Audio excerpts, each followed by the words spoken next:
집값은 올라가고 대출은 막히고 그런 부모님께 도움을 받아야 할 때 빌려오는 금액에 대한 차용증을 어떻게 써야 할지 막막한 적 되게 많으실 것 같아요. 차용증을 하나 잘못 썼다가 증여세를 때려맞는 경우도 제가 실무에서 종종 많이 봤습니다. 보통 차용증 말씀을 드리면 나중에 세무조사 받을 때 그 전에 차용증 쓰면 되는 거잖아 이렇게 생각하시는 분들 정말 많으세요. 그렇게 되면 과세관청에서는 이렇게 이야기합니다.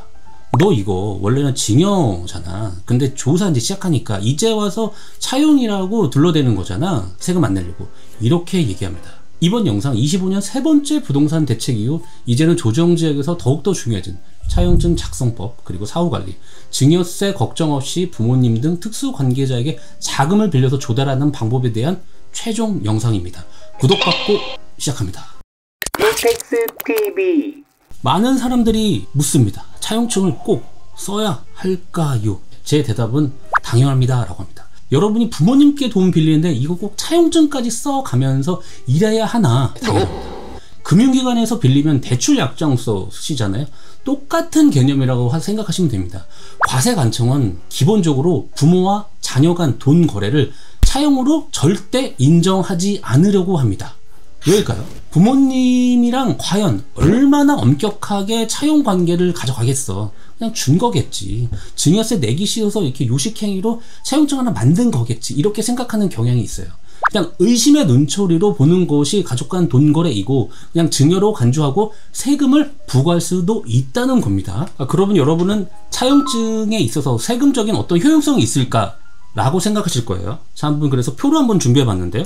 자, 증여재산가액을 2.2억, 우리 2.2억을 부모님에게 차용을 한번 증여로 차용을 하지 않고 증여를 받는다고 생각해 봅시다. 그러면 이제 직계준비소가는 5천을 공제해 줄 거고 증여세 과표는 1억 7천 될 겁니다. 1억이야 10%, 1억 넘는 부분 20%에서 증여세 산출세액만 2,400이 나오고요. 세액공제를 받는다고 해도 2,300만 원 정도는 증여세 본세를 납부하셔야 돼요.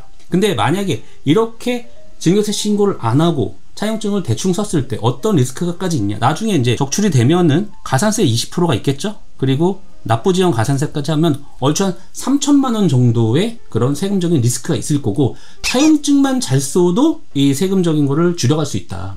그래서 어떻게 제가 말씀드릴 수 있냐면 물론 차용증 없이도 차용관계를 인정받는 사례가 종종 있긴 한데 하지만 어렵게 굳이 어려운 길을 가지 마셔라. 이렇게 금전소비대책 계약서를 쓰면서 상환계획서대로 이행을 하시면 증여세를 물지 않고 차용으로 진행할 수 있습니다. 자, 그렇다면 차용증을 어떻게 써야 할까 고민 되게 많으실 거예요. 여러분 차용증 쓴다고 하면 제가 알죠. 네이버 구글링 하셔갖고 해보면 딱 나오거든요. 한글 파일 이거 다운로드도 되고 아싸 이걸로 하면 되는 거잖아. 왜 이리 사람들이 난리지 이러시겠죠. 하지만 거기 그 다운받는 차용증에는 제가 언급할 이런 사항들이 충분히 반영되어 있지 않을 겁니다.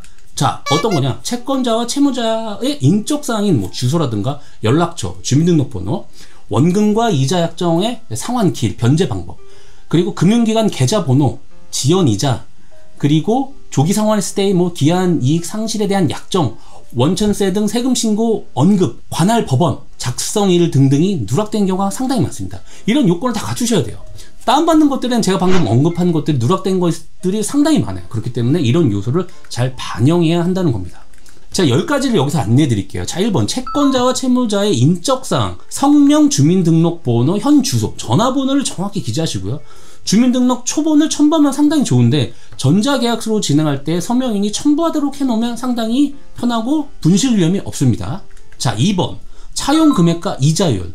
차용 금액은 어디까지야? 라는 세법상의 규정은 절대 없습니다.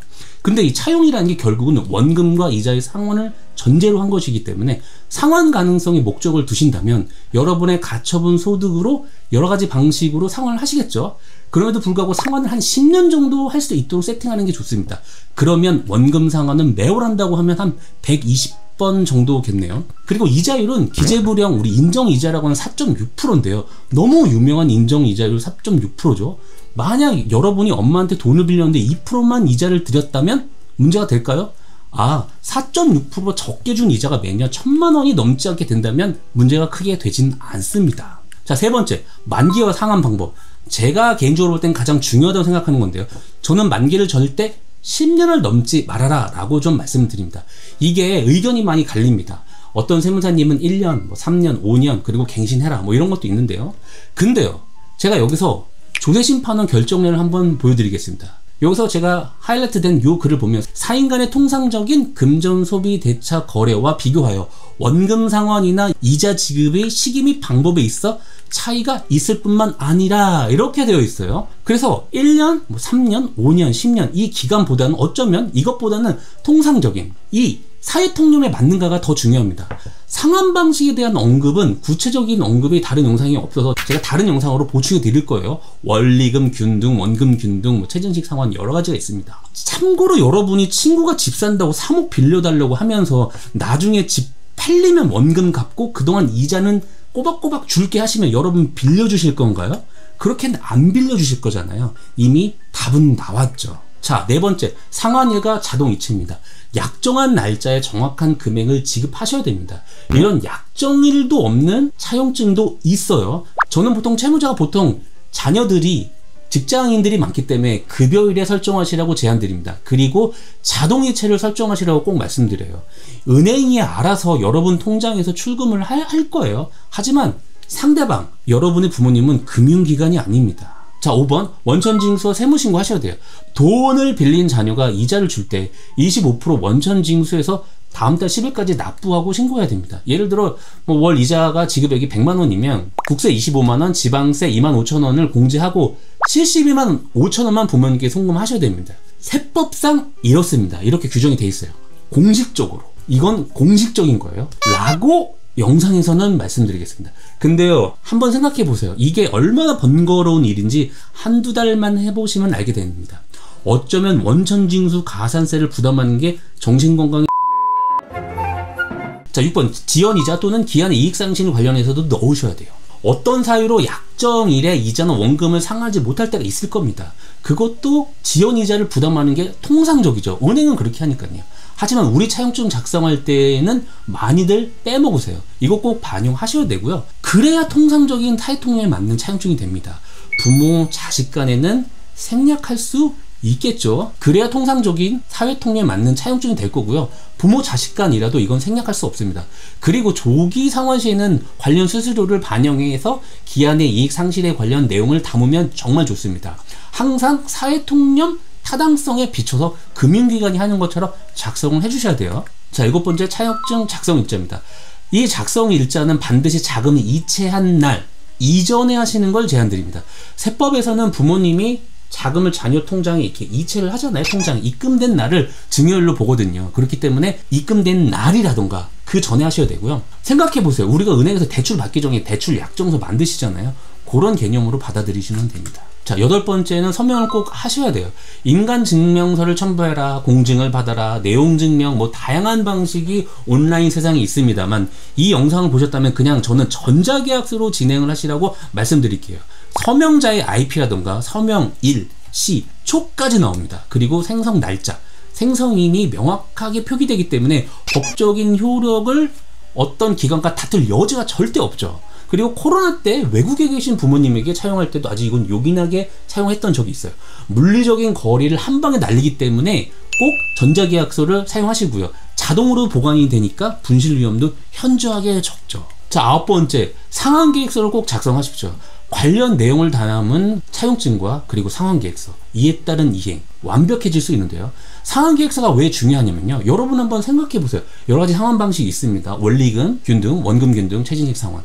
하지만 관련 전공자가 아니면 이걸 만들기가 쉽지가 않으세요. 근데도 만드셨다면 잘하신 거고요. 하지만 이 계획서에 따라 이체를 하시고 추후 소명 등이 날라왔을 때 이거를 기반으로 소명을 하시면 완벽합니다. 보통의 차용증은 원금 갚아라만 있지 이걸 어떻게 갚는 거에 대한 방법은 없어서 이건 다음 영상에 제가 구체적으로 안내해 드리겠습니다. 자, 10번째 공증은 절대 필요 없습니다. 이 공증을 왜 받냐? 공증은요, 채무자가 변제를 하지 않으면 강제로 어떤 집행하기 위한 거거든요. 돈을 받기 위해서.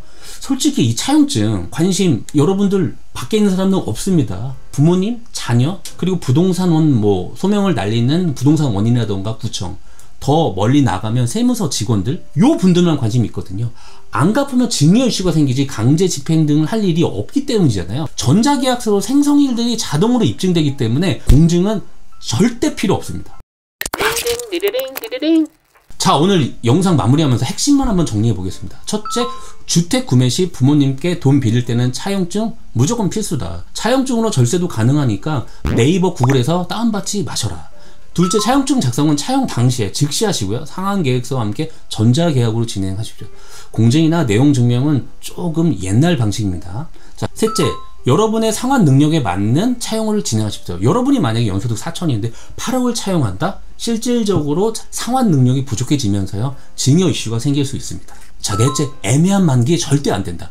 집 팔 때 갚겠다. 인정 안 돼요. 여러분도 그렇게 친구에게 돈 안 빌려주잖아요. 자, 다섯 번째, 원금 없이 이자만 절대 안 된다. 증여로 무조건 간주되니까 상환계획서에 근거한 원금과 이자 상환 매우 중요하다. 부동산 대책, 집가 상승, 토호가 등의 조정지역으로 묶이면서 집 사는데 부동산 소명 등의 작은 출처 조사, 이런 거 나와도 오늘 영상 참고하시면 완벽한 차용증으로 방어할 수 있습니다.